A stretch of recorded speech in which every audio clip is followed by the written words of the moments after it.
अस्सलामुअलैकुम dear students, उम्मीद है कि आप सब खैरियत से होंगे और अपना होमवर्क जो है वो टाइम से अपलोड कर रहे होंगे। तो आज का हमारा जो लेसन है हज़रत उमर वाला, उसमें आज हमारा एसएलओ है apply strategies to comprehend questions by making keywords verbs and tenses. तो हमने डिफरेंट स्ट्रेटजीज़ को अप्लाई करके जो हमारे पास क्वेश्चंस हैं उसके आंसर देने हैं। इसके अलावा जो कीवर्ड्स हैं उनको नोट करना है, वर्ब्स जो उसमें यूज़ हुए हैं वो हम देखेंगे, और टेंसेस वगैरह जिसमें हम पहले कुछ पढ़ भी चुके हैं तो वो टेंसेस जो इसमें आ रहे हैं वो हम इसको कम्प्लीटली देखेंगे। ठीक है, तो आज बुक का पेज नंबर 55 है। ये आपको पता है कि कल हम जो है वो ये दो टेंसेस पढ़ चुके हैं, present perfect tense and past present perfect continuous tense. ठीक है, हमने ये दोनों टेंसेस पढ़े थे और हमने देखा था कि इसमें हैज़ यूज़ हो रहा था और हैव यूज़ हो रहा था और third form of verb use हो रही थी। लेकिन जो हमारे पास प्रेजेंट परफेक्ट कंटिन्यूस टेंस था, इसमें हमारे पास हैव बीन हैज़ बीन के साथ फर्स्ट फॉर्म के साथ आईएनजी यूज़ हो रही थी और इसमें सिंस और फॉर का यूज़ हो रहा था। ये मैंने आपको डिटेल में बता दिया कि कहाँ पे सिंस यूज़ होना है और कहाँ पे फॉर यूज़ होना है। अभी हमने क्या करना है, आज जो हमारा है पेज नंबर 55 पे ये वाला पार्ट जो है, put the given verbs in the correct present tense perfect और परफेक्ट कंटिन्यूस। अब हमने ये जज करना है सबसे पहले कि कौन से वाला जो है वो प्रेजेंट टेंस है और उसमें प्रेजेंट परफेक्ट टेंस है और प्रेजेंट परफेक्ट कंटिन्यूस टेंस है। तो जहाँ पे भी हम सबसे पहले ये देख लेंगे यहाँ पे सिंस फॉर का यूज़ होगा तो फ़ौरन से हम जान जाएंगे वो क्या है, प्रेजेंट परफेक्ट कंटिन्यूस टेंस। और जहाँ और वहाँ पे फॉर्म भी कौन सी लगी होगी, आईएनजी वाली फॉर्म लगाएंगे हम।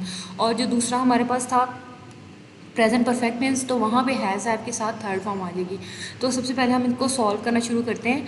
She look for the watch for 2 hours but she not find it yet. अब हमें ये इनअप्रोप्रिएट थोड़ा सा लग रहा है, फॉर यूज़ हो गया, इसका मतलब हमने इसको प्रेजेंट परफेक्ट कंटिन्यूस के रूल्स के मुताबिक करना है।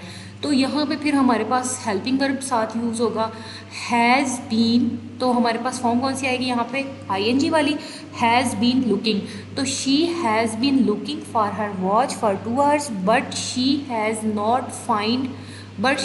Not found it yet. अब ये जो सेकंड पार्ट आ रहा है हमारे पास, ये किस में से आ रहा है, प्रेजेंट परफेक्ट टेंस में से। तो यहाँ पे फिर हमारे पास क्या आ जाएगा, has not found. Okay, next हमारे पास है I wait for you since 3 o'clock in the afternoon. अब ये देखें सिंस आ गया तो इसका मतलब हमारे पास जो फिर हमारे पास हैज़ बीन या फिर हैव बीन के साथ फर्स्ट फॉर्म के साथ आईएनजी आती है।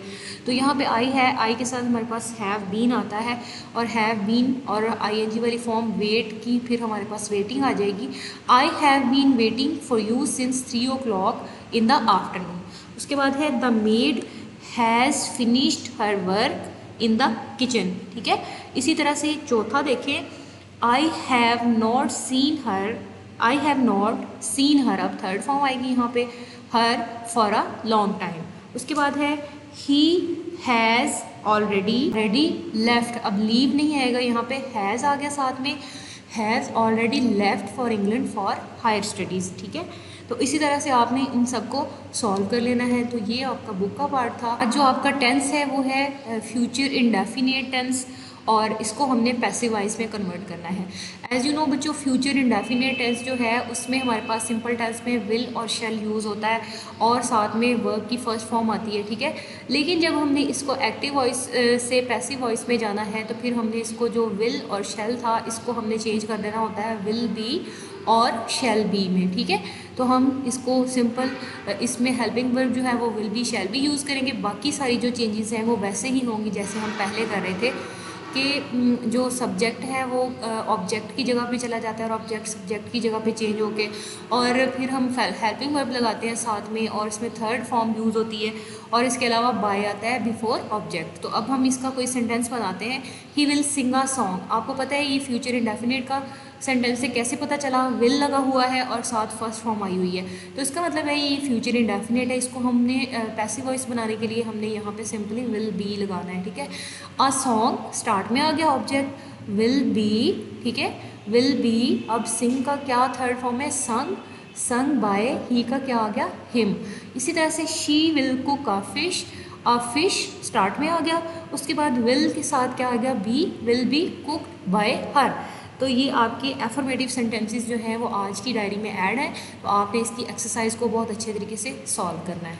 आपके ग्रामर का पेज नंबर 35, इसमें वो क्या कह रहा है, identify the adjective phrase adverb phrase and noun phrase in the following sentences. ठीक है, तो आपने इस एक्सरसाइज को आपने पहले एडजेक्टिव फ्रेज, एडवर्ब फ्रेज और नाउन फ्रेज बड़ी तफसील के साथ क्लास में पढ़ लिया है, तो उसको आपने यहाँ से फाइंड करना है और ये एक्सरसाइज की आपने प्रैक्टिस करनी है। ठीक, नेक्स्ट जी हमारे पास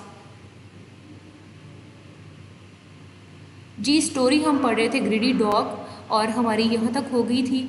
उसके बाद देखें, he open his mouth to bark, उसने भौंकने के लिए अपना मुंह खोला। As soon as he open his mouth, जैसे ही उसने अपना मुंह खोला, his own piece of meat fell down into the river, तो उसका जो अपना उसके पास गोश्त का टुकड़ा था वो भी दरिया में गिर गया। He got angry, he jumped into the river to fight him, वो जल्दी से उसने जंप किया, जो उसको उसका अपना अक्स नज़र आ रहा था, जो कि उसको लग रहा था कि ये दूसरा कोई कुत्ता है, उसके साथ फाइट करने के लिए, उससे अपने गोश्त का टुकड़ा वापस लेने के लिए। एज ही जंप, जैसे ही उसने जंप किया, the reflection in the water disappeared, जो उसका अपना ही अक्स था वो कहाँ गया, गायब हो गया। He could find neither the dog, ना तो उसने कोई दूसरा कुत्ता मिला, nor his own piece of meat, ना उसको जो अपना उसका गोश्त का टुकड़ा था वो भी नहीं मिला। इसका फिर मॉरल क्या हुआ, ग्रीड इज कर्स, कि लालच जो है वो क्या है, बुरी बला है।